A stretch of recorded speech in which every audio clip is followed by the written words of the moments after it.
Hey guys, welcome to the Garden with Creekside. We're here today ready to get you excited about some shrubs and a little bit of a different part two, or what are we calling this thing, Jenny?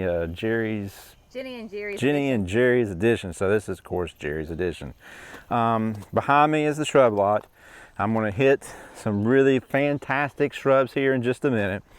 And we have set this up on purpose up here on the front because I really think this is a very bold statement to put in your yard. But first, let's talk about October the 21st. October the 21st is Power Planter Day, right? So we're going to get the augers out, we're going to drill in the soil, we're going to make some holes, we're going to figure out how to tighten the chucks, loosen the chucks, and find the right, auger for you, right? And show you some tricks on how to, use an auger in different multiple applications, right? So then, along with, taking a look at the heavy duty tips and all that good jazz. Also, Boltons will be here. That is October the 21st. They will be here October the 21st, Boltons, and it will also be what? The Power Planter Demo Day, right? So we're gonna be all excited for that. So be sure you sign up on the Facebook page, or just go send us an email at orders@gardeningwithcreekside and let us know you're coming. No big deal. So let's get going here today on some really fantastic shrubs. Now this is what I like to do. If I were to come to your yard, I like green. I like bold colors. This is the next, I don't know, probably like the third round of 30 of these fire chiefs, folks. This thing, everybody loves this guy. I mean, you can rub all over. I know you've seen Jenny touch these multiple times over and over, but this time of year, and even in the spring, this can be one of the more popular evergreen shrubs that we have out here. About 3x3, 4x4, just a handsome guy there. But just look at that, pairing it with dark green, Mr. Bowling Ball. We have a few of those left. I mean, all of this right here. So you got Mr. Bowling Ball, the Fire Chief.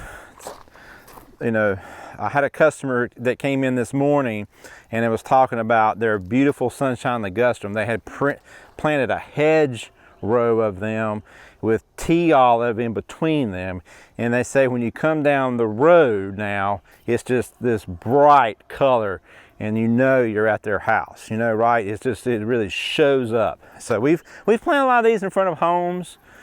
It's one that really, please ignore the tag. It says 6 feet. We're not doing that. We're staying like 3 to 4 foot, and you're going to keep it there. You're not going to let it get to 6 foot. It's not going to look good. It's going to get thin. It's going to look wacky. So anyway, but when I plant this one, I like pairing it with greens. It's all right, but I like pairing it with something like a Lord Petalum, like a burgundy. Because all that just really pops well together. Okay. Along with that, we've talked a lot about the Pillow Talk. I think this one's fantastic as compared to Steady As She Goes. It's just always steady there, waiting to put on some flowers. Guys, these things are blooming all the time. I mean, I don't know when I have not looked at one of these gardenias without a flower. And they're doubles. They smell good, right? Okay. So anyway, we've got some candy corn in, but I'm going to tell you right now that candy corn has got to run for its money. And Miss double played Dolly, whatever the thing is called. Yeah, there's Dolly and there's candy corn. We haven't been able to pair these together lately because we haven't had any candy corn. But this one is bright, but look at that. I really like Dolly though. I like the flowers. Spireas are great. I mean, I think don't get so worked up over that it drops its leaves. It's only for a period of time, like what? Part of here, probably just January, February, March, maybe 3 months. How many months are in the year? 12. 9 months, this, and multiple colors. And then they stay nice and short. So you could pair this really well with gardenias and greens. And then what's this guy over here? Old Dragon Prince. It's a cryptomeria. Look really well together. I love putting all these colors together. Right behind Dragon Prince is Barberry. Okay, that's an orange rocket from Southern Living, you know. So those are fantastic options for your landscape. Now, let me just get you up here for a second. So it's fall and you need to be planting.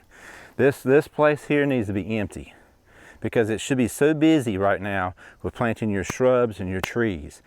And make sure you pick up a bag of biotone. I'm not trying to be salesy there, but you need to pick it up for the health of the plant to be successful. Every landscape job we do, 1.5 cups of biotone in the bottom of the hole, with a 3-gallon pot, a little bit more than that. On the back of the bag, you don't have to even remember that because it's on the back of the bag. I mean, it's there. All the instructions are there for you, you know, just to be able to get you off to a good start. I mean, a lot of people might say, well, we don't need all that. It's you know, in ourselves. But those same people put out compost. Those same people put out compost. They put out 2 inches of compost. They put it out. This is insurance, folks. You're putting in mycorrhiza fungi in the bottom of the hole, which then attaches itself to the roots and creates where the plant can then uptake more fertilizer and more water when it needs it is most, when you just threw it in the ground from the pot. Okay, so these, like a lot of these plants have been with us a year or more, you know, so they got to leave our care, then go into your care. And one of the best things that you can do is use a starter fertilizer like a biotone from a spoma. So, you know, let's get back to the shrubs. So let's say we got all this bright stuff, right? You're gonna need something on corners. You're gonna have to wait on this guy just a little bit. But Black Dragon, right? Look at that. Nice dark green foliage. Put it on the corner of your house. Put it in a bed, a standalone, like we do at the berm. You could create a nice hedge with those dark green guys. But fall is the time for planting, and it's a good time to plant your azaleas, right? So look at these. This I had a lady in the spring. I'm not trying to pick on my customers, but they were small at the time, but she was looking all over for these Perfecto Mundos from Proven Winners. She couldn't find them anywhere. We had them, but she didn't want to purchase them because they were small. But look at them now. Nice, full of color. So if this had been planted early spring, this is what she would have had in her yard right now. Just a nice size. This thing doesn't get that big. I mean, this is not your grandmother's azalea that's going to get 10 feet tall. I mean, this is like a 2.5 foot, 3 foot tall azalea. But this is another one, just like the gardenia from Proven Winners, that is blooming, it seems like all the time. Like during the dead of summer, I think maybe, you know, there wasn't as many flowers on there, but they've really, you know, compare it to some of the other brands and reblooming azaleas. I'm really favoring this guy. Now this one doesn't get as big as some of the other ones. So if you need something that's about 4 foot or so tall, we got to go grab another type of an azalea to give you that height in your bed. Okay, so Diamond Spire is back. Okay, Diamond Spire is back. Nice, like we've always said, super nice foliage. One of the most unique foliage plants that we have out here in the nursery right now. Look at this guy. You could put it in a pot right now, have a nice upright for your fall, decorated out with some nice Dusty Miller, some trailing pansies, or just regular violas and pansies. It could be in your pot. You can ride all the way through the winter like that. Come springtime, you can pop it in the ground if you don't like it in the pot. But it's one of those unique pencil-like shrubs that gives you a narrow space for your place. So we have Loropetalum, and then we have the new Euonymus. This is a Sun Euonymus. It's not Gigantor, right? It is going to be like 3, 4, 5 foot, 3, 4 foot, something like that, you know, but cool looking colors. You're gonna have both in this one. You're gonna have dark green and you're gonna have a touch of yellow, right? A touch of yellow, but sitting right next door to it is one of our favorite loropetalums. It gets a little bit larger, 4 to 5 foot tall, ever red. Nice, pretty purple color. So pairing these things together, I mean, you know, you can probably put this would be the taller one, but they would be really close in size, but they would look really well as a hedge together. So that's fantastic. Fantastic. So what else we have down here? Let's see. Oh, Aphrodite, Jenny says. We have the Aphrodite. You saw me put ours through the torture test. We put I brought the bobcat in and then just dug it right up and placed it over there in the far corner, and it's still alive. It's just on the struggle bus right now because it's not planted and we haven't had any rain here. So it has been pretty dry. We need some rain. So Aphrodite, sweet shrub, they can get very large, 5 to 10 feet tall, depending on your area and how things grow for you. So you're looking at zones 5B to 9. So anyway, super cool, nice. Would you call this a native? Mm-hmm. Yeah. Mm-hmm. So if you're looking for a keyword native, here you go. There it is. You can put it in your yard and you can say you have a native shrub in your yard. One that then can bring in the pollinators and the birds and the pretty flowers. So it is, I like this flower on this guy. It's really nice. So we're doing a landscape job at a house in an older neighborhood, and she has a sweet shrub growing. Just this one here has got larger leaves on it than just the regular one. And the smell is fantastic, you know. So anyway, good old yin and yang is ready to go. I think we have what, a few boxwoods. This is about the only boxwood we have left. I don't know if we have any left in the pines. Somebody must have been looking at that one and didn't get it back into the square. So I don't know what's up with that. So let's go run over here, going up to the greenhouse and go check out. I think we have something that you might be able to eat, you know? So anyway, don't forget, October the 21st, we have Power Planter Demo Day. Get your hands on the augers, get your hands on some drills. We'll show you how to use the chucks, show you how to charge the batteries, which batteries you need. We'll have some kits available. And then you get a hamburger from Bolton's, right? So anyway. Little Miss Figgy, you saw Jenny plant this one up at the chicken coop. It is not, once again, a very large fig. It's more of a petite size. So all of you can plant this. All of you can plant this, either in it's a good one for a container. So, you know, Little Miss Figgy, that's why it's called Little Miss Figgy, right? Full sun, hardy zone 7 to 10. So all my folks in those zones, everybody here that wants to have a late summer snack, you know, kind of coming in. There's some figs. Look at that, ready to go. All right, so let's keep it going. I know we were focusing on shrubs, but I can't resist the mums right now. I love color. I love the mums. I love the color it brings in the fall. We have a lot of these available right now. The temperatures are finally cooling off, so do not panic over the fact that this thing's in full bloom. The temperatures are cooler now, so it's going to hold tight. It's not going to just keep kind of peeling out. So you'll be able to hold on this for quite some time. On another great example to put on a corner are our limelight tree forms, and we have several of these already going out in landscape jobs. If you're looking for, this is a great time to plant this guy, you know, because it's a hydrangea. It's not going to suffer right now as the soil is warm, the air is cool. It's still, for us, it's going to put on, I can't even count them. I mean, it's probably 25, 30 flowers getting ready to come out right now. And those are going to be available to whoever purchases this in their home. And they're going to have a nice time. This one was marked red. It's going into a landscape. So on that corner of that landscape. We like to put them on corners lots of times, but they would be nice in larger beds outside your home that you might be making a new bed, and you could plant around them. It does a really good job. Is there anything? Oh, North Pole arborvitaes, another great corner specimen. We seem to be focusing on corner specimens. I don't know. I didn't think about that.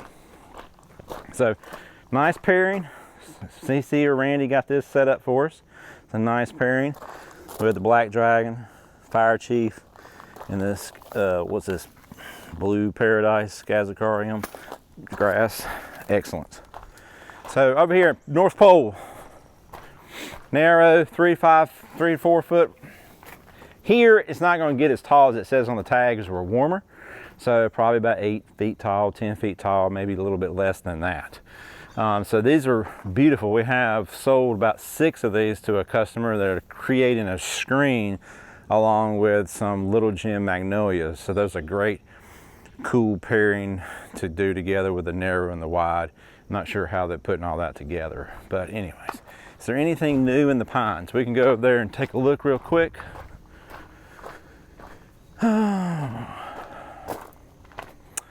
That Fatsia, you know, you had picked up a Fatsia.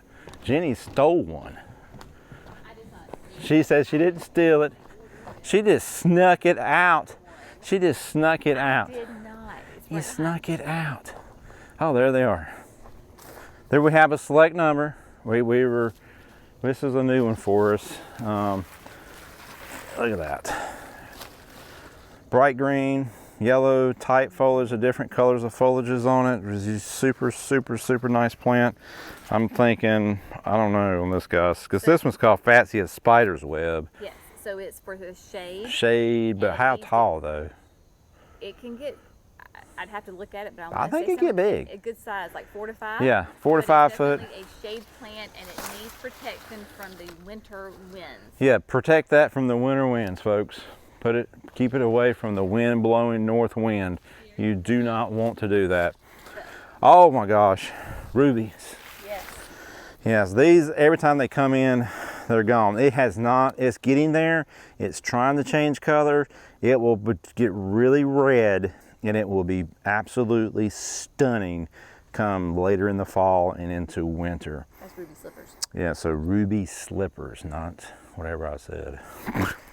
So anyway, have a few. These are rolling out of here. A few of the feather falls grass. That was super nice, pretty look they got going right there. So with the hydrangeas, it's probably a Reba, and then the ruby slippers and feather falls is gorgeous look. Good pairing. So you need to get out here. So we got a few Florida sunshines that came in. So those are always hot to get. I have that same house that we were doing that I told you about just a little bit ago. We have this going in with some Chindo viburnum in the back because this is super good shade. So the Chindos we got in, this is a great evergreen shrub. It's probably going to get some nice height to it over time. You know, 5, 6 feet tall, paired well in the shade with a bright yellow foliage, and you'll be able to see it. If you plant it in the back, you'd be able to see it a good ways away because that bright yellow foliage in the dark, you know, in your shade spot makes it look really super nice. I do have some boxwoods. So the reason they're over here, if you look down this way, all the way back here, they're right here. And the reason we have them over here is because all of these new boxwoods can do both the full sun like over there in that shrub lot and the shade like we have in the pines. So this is another evergreen shrub that you can add into your shade spots. They're paired here with the Chindos and a few tea olives going in the back. Okay, this is the new gen blight resistant boxwood that has been developed. So lots of new boxwoods are coming out. This is not going to be the only one that is the really super blight resistant boxwood. There's some new ones in the works that are coming into the market. So I'm excited to see those. This one looks a lot like Sprinter in a way with its foliage. But anyways, I don't know. As always, but if you haven't been here in a while, we moved all of the aquapots back here into the pines from behind the barn. So if you shop here in the summertime or in late spring, it gets really hot back here, but we have loaded them up all in the pines. We just think this is a better look for us and a better shopping experience for the customer to be able to come in and take a look at what we have left in aquapots. So we've got a good number of vases and bowls left. This is a good time to start thinking about, guys, you know, you need to buy your wife a Christmas present. You need to come get her an aquapot, because that's going to help solve your planting problems of watering when you're at the beach. Yeah, when y'all want to go to the beach and you got to call the neighbor to take care of your pots, or the, you know, old Johnny that's starting out and he's 13, he's learning how to mow the grass, you know, he forgets to water your pots, so you won't have to worry about it. It's going to last a week to 2 weeks holding water, so we have a few of those left. Anyways, nice having everybody around for this video. Please give us a thumbs up. Please hit the subscribe button. We need you to subscribe. We know you're out there. We see you all the time. So we just want you to join in the fun. So don't forget about October the 21st. That is the food truck and the power planter days, right? We're going to demo, we're going to play with them, we're going to show you how to use them and have a hamburger. Okay, so we will see you on the next one.